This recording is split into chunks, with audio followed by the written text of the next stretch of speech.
So an update on Jacob Blake's condition. He was the Kenosha man who was shot 7 times in the back while he was getting into his car. So luckily, he did survive. He is alive still.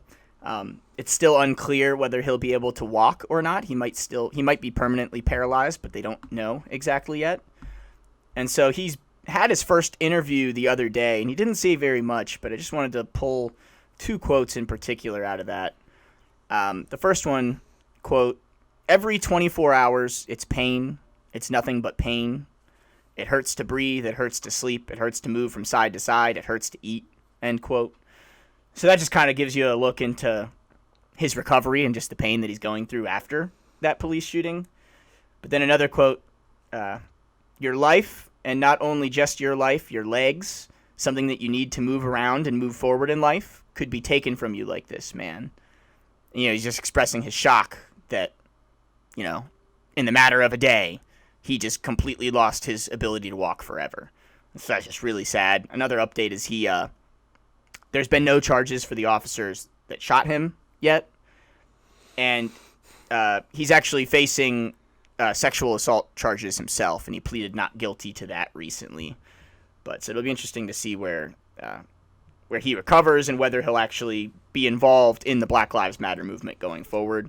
That still remains to be seen. So I just want to clarify. You said Jacob Blake is currently facing sexual assault charges? He is. Yeah, that's actually why they were detaining him in the first place. Right. Okay. But it's not...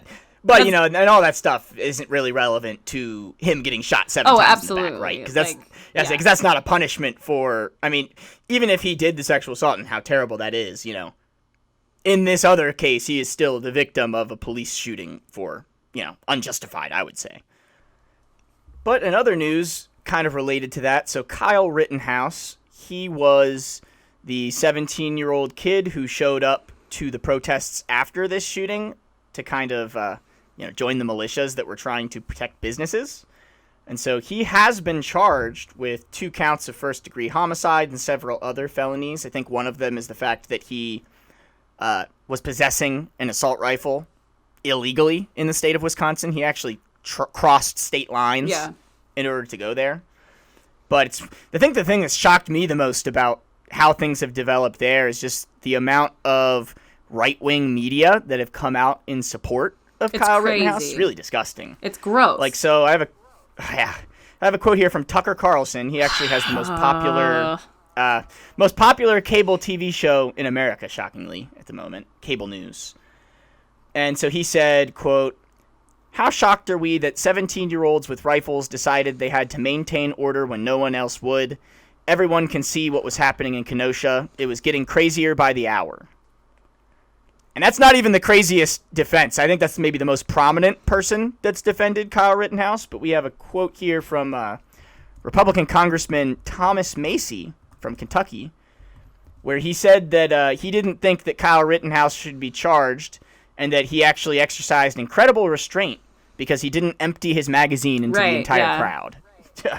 I think I saw that, and he was like, and they said like, oh, he wasn't shooting indiscriminately. He only shot the people who were, quote, attacking him.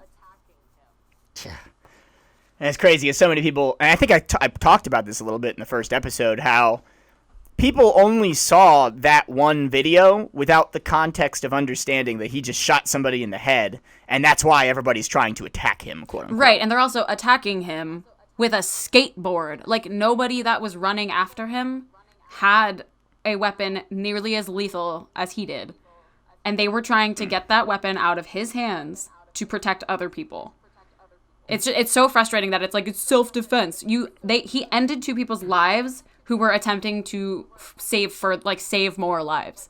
It just, there's just, I can't. This story pisses me off so much, and I just have a very, I don't know, like an emotional reaction to it that it makes me so angry.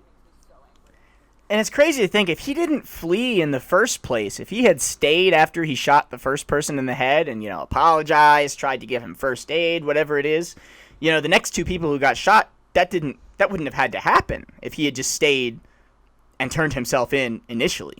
Or if he didn't, go fucking be a vigilante, which is illegal. You're not allowed to just go decide that you're now law enforcement, and it's up to you to go, again, protect property, as in cars, right? Wasn't that he shot somebody who was like smashing cars? Like, yeah, sure, that sucks. All this car dealership lost all this money. Well, that person lost their life, the punishment does not fit the crime, and it's oh god. Oh yeah, no, vandalism doesn't fit. You don't get killed for vandalism. You don't get killed for looting. You don't get killed for any of the stuff that these people defending these militias out there are saying. But I think one of the craziest developments in that, and so I thought this was like, fake viral news when I first read it. I just saw a tweet and I was like, oh, that sounds believable, but I don't know if it's actually true. And then I looked it up today and there was a Snopes.com article about it, and I was like, oh, it's probably debunked. Like, it's probably not true. But it was true, and I'll get into what it is here. So one of the lawyers representing Kyle Rittenhouse tweeted out, quote, Kyle Rittenhouse will go down in American history alongside that brave, unknown patriot at Lexington Green who fired the shot heard round the world on April 19th, 1775. A second American revolution against tyranny has begun. #fight back. I mean, wow. That's like him literally, his lawyer's literally saying that his client started a war, is what he's saying here. But he's on the good side. Yeah. Yeah, like this, I'm not going to yell because this mic is sensitive, but that just makes me want to scream at the top of my lungs. Like, oh my God. And obviously there's that whole other angle about the story where it's like a white man or a white boy with a weapon versus what police do to a black man or boy with a weapon. Like, that's a whole other angle of the story. But like, even if you just ignore that for right now and look at just what happened, what this kid did, like, he murdered. He's a murderer. He wasn't defending himself when he shot the first person. Like, he's still a murderer. And to go back to that context that we just left aside, I mean, this is like the perfect case study of what you were just talking about, how police deal with a white man, how police deal with a black man. Jacob Blake was shot because he was getting in his car that they said had a knife in the car. Or they shot him 7 times in the back. Yeah, they thought it. I think it did. I think they did find a knife, but there's no indication at all that he was like reaching for it. But either way, whether they knew that or not, it was really fucking clear that Kyle Rittenhouse had a weapon. Like, that's not something that could have been argued. Like, it's bizarre. And if you see after he shot those people in the video, you see him walk up to the armored police vehicle with his hands raised in the air. He thinks that he's about to get arrested. He pretty much is trying to turn himself in. And they ignored him. They were just like, please move out of the road. Please get out of the way. If a black man with an AR-15 in his hands walked up to police after shots were just fired, that they would have shot at him or immediately detained him. They wouldn't have just let him flee back to his home state. And the thing is, like, I'm pretty sure there's video and you can hear the audio of like when those armored vehicles start pulling in after they hear the gunshots.